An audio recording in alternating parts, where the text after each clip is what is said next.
ಅನಾರೋಗ್ಯದಲ್ಲಿರುವಾಗ, ಸಾಲದಲ್ಲಿರುವಾಗ, ನಿನ್ನ ರೂಪವು ನಿನ್ನ ಸೌಂದರ್ಯವು ಕೆಟ್ಟು ಹೋದಾಗ, ಕಡೆಯಲ್ಲಿ ವಿಷದಂತೆ ಕಹಿಯು, ಈ ಬಾಯಿ ಕತ್ತಿಯಂತೆ ತೀಕ್ಷ್ಣವೂ ಆಗುವಳು.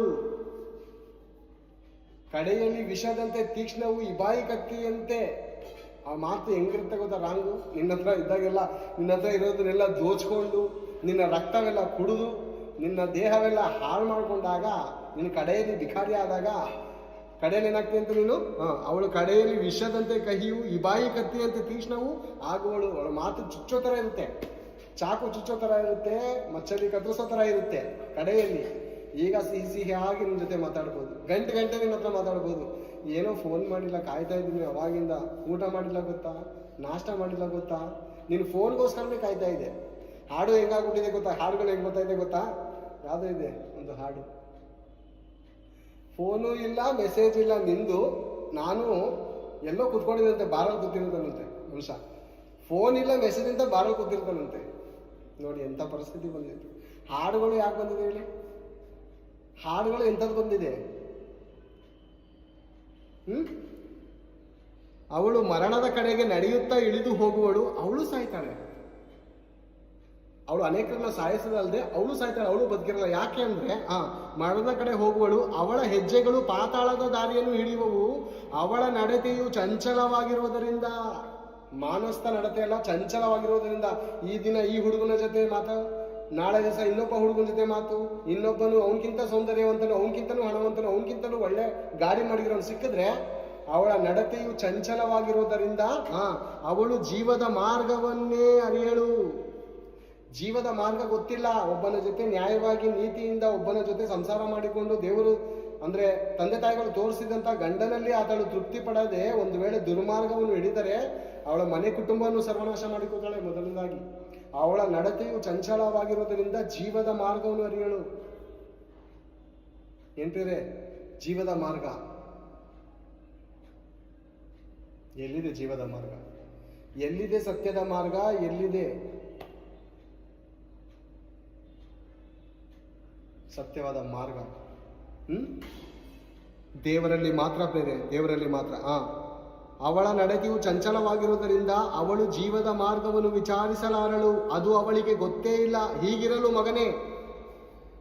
ಮಗನೇ ಯಾಕೋಬನ ಹಾಗೆ 7 ವರ್ಷ 2000 ದಿನಗಳು ಕಳೆದುಕೊಂಡಂತ ಮಗನೇ, ಹೀಗಿರಲು ಮಗನೇ, ಕಂದ ಪುಟ್ಟ ಬಂಗಾರ, ನನ್ನ ಕಡೆಗೆ ಕಿವಿಗಳು, ನನ್ನ ಮಾತುಗಳಿಂದ ತೊಲಗಬಾರದು.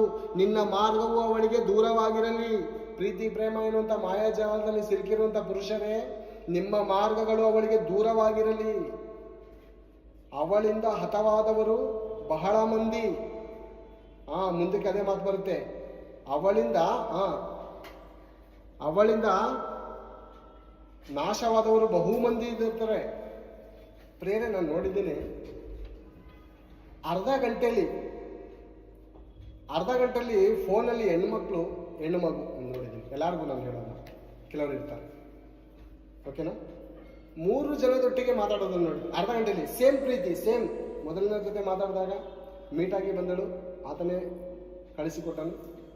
ನೋಡುವಾಗ ಮೊದಲನೇ ಜೊತೆ ಅದೇ ಪ್ರೀತಿಯ ಮಾತು, ಎರಡನೇ ಫೋನ್ ಜೊತೆನೂ ಅದೇ ಪ್ರೀತಿಯ ಮಾತು, ಮೂರನೇ ಜೊತೆಲೂ ಇದೇ ಪ್ರೀತಿಯ ಮಾತು. ಏನಾಗಿದೆ ನಡತೆ ಏನಾಗಿದೆ? ಚಂಚಲ. ಒಬ್ಬನ ಜೊತೆ ನ್ಯಾಯವಾಗಿ ಬದುಕೋದಿಲ್ಲ. ತನ್ನ ದೇಹವೆಂಬುವಂತ ದೇವಾಲಯವನ್ನು ಸಿಕ್ಕವರಿಗೆ ಪಾಪದ ಕೃತ್ಯಗಳನ್ನು ಮಾಡುತ್ತಾ ಬದುಕಿರುವಂತ ಅನೇಕ ನೀಚ ಹೆಣ್ಣು ಮಕ್ಕಳುಗಳಿದ್ದಾರೆ. ಅವರಿಗೆ ದೇವರು ಹೇಳುವಂತ ಮಾತು, ಅವಳ ನಡತೆಯು ಚಂಚಲವಾಗಿರೋದ್ರಿಂದ ಅವಳು ಜೀವದ ಮಾರ್ಗವನ್ನು ವಿಚಾರಿಸಲಾರಳು. ಭಯಂಕರವಾದಂಥ ಏಡ್ಸ್ ರೋಗ ಬಂದು ತಾನು ಸಾಯೋದಲ್ಲದೆ ಇತರ ಯೌವನಸ್ಥರನ್ನು ಸಾಯಿಸುವಂಥದ್ದು. ಅದು ಅವಳಿಗೆ ಗೊತ್ತೇ ಇಲ್ಲ. ಹೀಗಿರಲು ಮಗನೇ, ಯೌವನಸ್ಥರೇ, ಮದುವೆ ಆದಂಥ ಸ್ತ್ರೀ ಪುರುಷರೇ ಅರ್ಥ ಮಾಡ್ಕೊಳ್ಳೋಣ. ಹೀಗಿರಲು ಮಗನೇ, ನನ್ನ ಕಡೆಗೆ ಕಿವಿಗಳು, ನನ್ನ ಮಾತುಗಳಿಂದ ತೊಲಗಬಾರದು. ನಿನ್ನ ಮಾರ್ಗವು ಅವಳಿಗೆ ದೂರವಾಗಿರಲಿ. ಅವಳ ಮನೆ ಬಾಗಿಲ ಹತ್ತಿರ ಹೋದಿಯೇ, ನೋಡಿಕೋ, ನಿನ್ನ ಪುರುಷತ್ವವು ಪರಾಧೀನವಾದಿತ್ತು, ನಿನ್ನ ಆಯುಷ್ಯವು ಕ್ರೂರರ ವಶವಾದಿತ್ತು. ನಿನ್ನ ಸಂಪತ್ತನ್ನು ಪರರು ತುಂಬಿಕೊಳ್ಳುವರು, ನೀನು ಅನ್ಯನ ಮನೆಯಲ್ಲಿ ದುಡಿಯುವಿ. ಕಟ್ಟ ಕಡೆಗೆ ನಿನ್ನ ದೇಹವೆಲ್ಲ ಕ್ಷೀಣವಾಗಿ ಹುಳ ಬಿದ್ದು ಸಾಯ್ತೀಯ. ಏಡ್ಸ್ ರೋಗ ಬಂದು, ಬರಬಾರದ ರೋಗವನ್ನು ಬಂದು ಕ್ಷೀಣವಾಗಿ ಸಾಯ್ತೀಯ. ಏನ್ ಪ್ರಿಯರೇ, ಏಡ್ಸ್ ರೋಗ ಭಯಂಕರವಾದದ್ದು ಪ್ರಿಯರೇ. ದೇಹದಲ್ಲಿರುವಂಥ ಮಾಂಸಗಳೆಲ್ಲ ತಿಂದು ತಿಂದು ತಿಂದು ಹುಳಗಳು ಹೊಟ್ಟೆ ಹಸಿ ತಡೆನಾರದೆ ನಿನ್ನ ಮೂಳೆಗಳನ್ನು ತಿಂದು ಬಿಡ್ತವೆ. ಗಟ್ಟು ಮಸ್ತಾಗಿ ದೇಹವನ್ನು ತೋರಿಸುತ್ತಾ 6 ಪ್ಯಾಕ 12 ಪ್ಯಾಕ ಎಲ್ಲವನ್ನು ತಿನ್ಬಿಡುತ್ತೆ ಮಾಂಸ. ಹೊರಗಡೆ ಇರುವಂಥ ಹುಳಗಳನ್ನ ಹೊಡೆಸಾಯಿಸೋದು ಬಹಳ ಸುಲಭ. ಹೊರಗಡೆ ಇರುವಂಥ ಹುಳಗಳನ್ನ ಹೊಡೆಸಾಯಿಸೋದು ಬಹಳ ಸುಲಭ. ನಿನ್ನ ದೇಹದ ಒಳಗಡೆ ಇರುತ್ತಲ್ಲ ಹುಳಗಳು ಭಯಂಕರವಾಗಿರುತ್ತೆ. ಅವು ನೋಡ್ತಾ ನೋಡ್ತಾ ಇದ್ದಂಗೆ 6 ತಿಂಗಳಲ್ಲಿ 3 ತಿಂಗಳಲ್ಲಿ ಕರಗಿ ಮೂಳೆ ಮನುಷ್ಯ ಆಗೋಯ್ತೀಯ. ಅವಳ ಮನೆಯ ಬಾಗಿಲ ಹತ್ತಿರ ಓದಿಯೇ ನೋಡಿಕೋ, ನಿನ್ನ ಪುರುಷತ್ವವು ಪರಾಧೀನವಾದಿತು, ನಿನ್ನ ಆಯುಷ್ಯವು ಕ್ರೂರರ ವಶವಾದಿತು, ನಿನ್ನ ಸಂಪತ್ತನ್ನು ಪರರು ತುಂಬಿಕೊಳ್ಳುವರು. ನೀನು ಅಂಗಲಾಚಿಕೊಂಡು, ಅಯ್ಯೋ ನಾನು ಸದೋಪದೇಶವನ್ನು ಎಷ್ಟು ದ್ವೇಷಿಸಿದೆ. ದೇವರ ವಾಕ್ಯವು ಸದುಪದೇಶ, ನಿನ್ನ ಜೀವನವನ್ನು ಬದಲಾಯಿಸುವಂತ ಉಪದೇಶ ಇದು. ಯವನಸ್ಥಳೇ ನಿನ್ನನ್ನು ನೀನು ನಿನ್ನ ಈ ಪಾಪದ ಜೀವಿತದಲ್ಲಿ ಕಾಪಾಡಿಕೊಳ್ಳಿರಿ ಅಂತ ದೇವರು ಎಚ್ಚರಿಸುವಂತ ಪ್ರೇಮ ಪತ್ರ ಇದು. ಇದು ಸೌಂದರ್ಯ ನೋಡಿನೋ, ಹಣವನ್ನು ನೋಡಿನೋ, ಅಧಿಕಾರವನ್ನು ನೋಡಿ ಹೇಳುವಂತ ವಾಕ್ಯಗಳಲ್ಲ. ಪ್ರತಿಯೊಬ್ಬ ಮನುಷ್ಯನು ದೇವರ ಮಗನಾಗಿದ್ದಾನೆ. ಯಾವನ ಸತ್ರು ತಂದೆಗೆ ಮಾತ್ರ ನಷ್ಟವಾಗುತ್ತೆ ಹೊರತು ಮತ್ತಾರಿಗೂ ಅಲ್ಲ. ನಾವು ಪಾಪಾತ್ಮರಾಗಿ ಈ ಲೋಕದ ಮಾಯಜಾಲದಲ್ಲಿ ಸಿಲುಕಿ ಇದರಿಂದ ಹೊರಗಡೆ ಬರದಂತ ಮಾಯಜಾಲದಲ್ಲಿ ಸಿಕ್ಕಿದ್ದೇವೆ. ಈ ಲೋಕ ಒಂದು ಜೇಡರ ಬಲೆಯು. ಕೆಳಗಡೆ ಓದಿಕೊಂಡ್ರೆ ಪ್ರೇರೆ ನನ್ನ ದೇವರು ಹೇಳ್ತಾ ಇದ್ದಾರೆ. ಈಗ ಪ್ರೇರೆ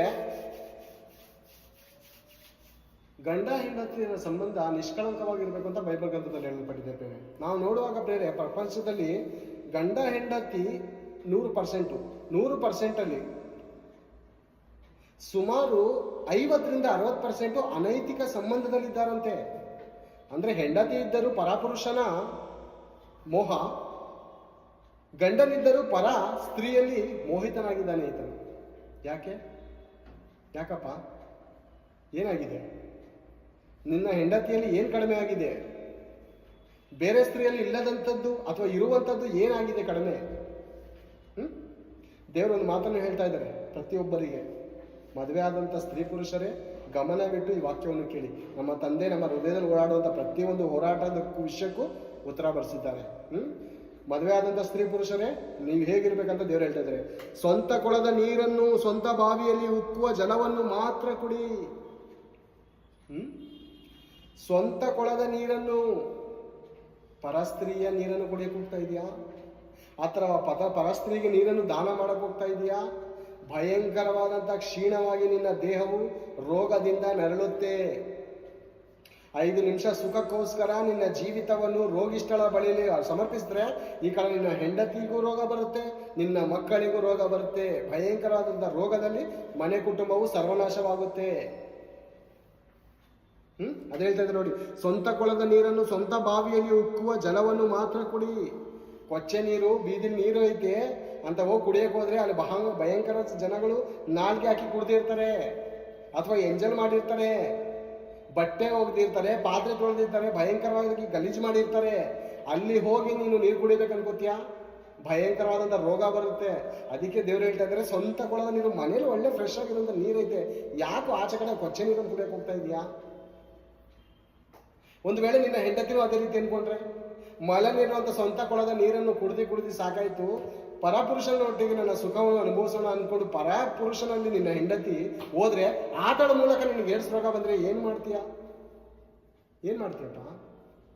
ಅದಕ್ಕೆ ದೇವ್ರು ಹೇಳುವಂತ ಮಾತು, ಸ್ವಂತ ಕೊಳದ ನೀರನ್ನು, ಸ್ವಂತ ಬಾವಿಯಲ್ಲಿ ಉಕ್ಕುವ ಜಲವನ್ನು ಮಾತ್ರ ಕುಡಿ. ಪರರು ನಿನ್ನ ಹೊರತೆಗಳು ಬಯಲಿನಲ್ಲಿಯೂ ನಿನ್ನ ಕಾಲುವೆಗಳು ಚೌಕದಲ್ಲಿಯೂ ಹರಿಯುವುದು ವಿಹಿತವೇ. ನನ್ನ ಹತ್ರ ರಕ್ತ ಇದೆ, ನನ್ನ ದೇಹವು ಅದ್ಭುತವಾಗಿ ಘಟಮಸ್ತಾಗಿದೆ ಅನ್ಕೊಂಡು ಸಿಕ್ಕ ಹೆಣ್ಣು ಮಕ್ಕಳಲ್ಲಿ ದಾರಿ ಬೀದಿಯಲ್ಲಿ ನಿನ್ನ ಹೊರತೆಗಳು ಬಯಲಲ್ಲಿರುವಂತ ಹೆಣ್ಣು ಮಕ್ಕಳ ಬಳಿಗೆ ಹೋದ್ರೆ, ನಿನ್ನ ಕಾಲುವೆಗಳು ಚೌಕಗಳಲ್ಲಿ ಹರಡಿದ್ರೆ, ಸಿಕ್ಕ ಬಳಿಯಲ್ಲಿ ಸಿಕ್ಕ ಲಾಡ್ಜ್ಗಳಲ್ಲಿ ನಿನ್ನ ದೇಹವನ್ನು ಅಪವಿತ್ರವಾಗಿ ಕೆಡಿಸಿಕೊಂಡರೆ ನಿನಗೆ ಭಯಂಕರವಾದಂಥ ವಧೆ ಇದೆ. ದೇವರ ಕೈಯಿಂದ ಭಯಂಕರವಾದಂಥ ಏಡ್ಸ್ ಎಂಬುವಂಥ ರೋಗದಿಂದ ಹೊಡಿತಾರೆ ನಿನ್ನ. ಓಕೆನಾ? ನಿನ್ನ ಹರಿಯುವುದು ವಿಹಿತವೇ, ಅವು ನಿನ್ನೊಬ್ಬನಿಗೋಸ್ಕರವೇ ಹರಿಯಲಿ.